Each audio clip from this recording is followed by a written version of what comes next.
the president is the oldest person to ever serve as president, and I know that you've said he takes cognitive tests every day for doing the job, and Dr. O'Connor has said that he remains healthy enough to exercise his various responsibilities. Having said that, why is the president or your office not willing to make Dr. O'Connor available to us to answer questions here? Previous presidents have put their doctors up at that lectern.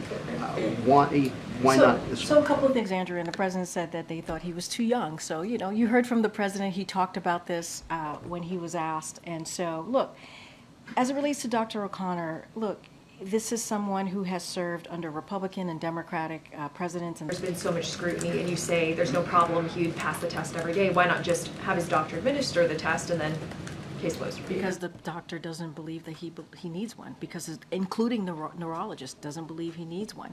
Look, I think folks need to understand that the president passes, again, a cognitive test every day. If you look at what a clinical cognitive test is actually, what it actually does, it is a 15-minute appointment that is administered by someone that most of the time people don't actually know. And he is able to do the work every day that is rigorous, that is more rigorous than it would be for any 15-minute clinical appointment. And I said at the beginning when wait, let me finish.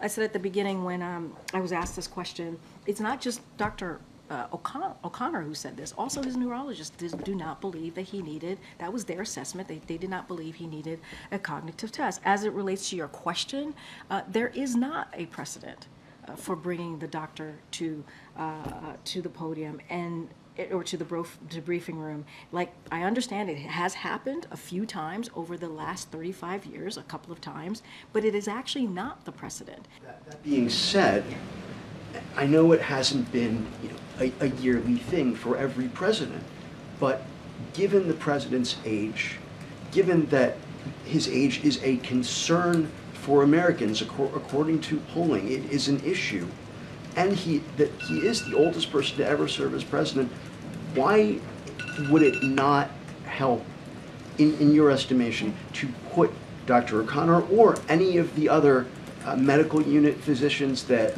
saw the president up there to answer questions, not necessarily from all of us, but some of our colleagues who are medical correspondents, people who really know the medical field?